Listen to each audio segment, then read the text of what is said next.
Hey y'all, this is Monica Gary with Mariah Gary. So Mariah, what are we going to do today? Today we're making a easy, healthy smoothie. Okay, we're going to make an easy, healthy smoothie. So stay tuned. She helped the smoothie. I told them I was making the smoothie this morning, so let's get to it very quick and easy. So I'm going to put the spinach in first. So they're going to have a spinach, banana, frozen blueberry, frozen strawberry smoothie. So I'm going to put the spinach in first. So I'm going to do this part. So we're going to put that in.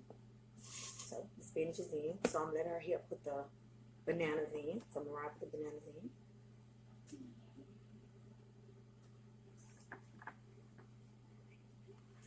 Okay. Last, we're going to put the frozen strawberries. So put those in. And Mariah, you help put the rest of them in.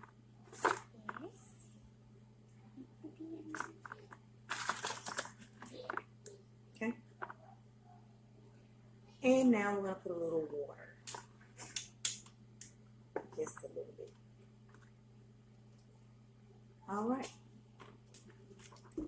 Now, as y'all know, make sure you put the top on, of course. Now it's time to... So, Mariah, how does it taste? Take a sip. That's good. It You like has it? a strawberry and banana kind of taste. I taste the bananas Okay. when I taste it. So that's the quick and easy smoothie that your kids will love. So try it for yourself. And remember, small steps equals to Big big change. change.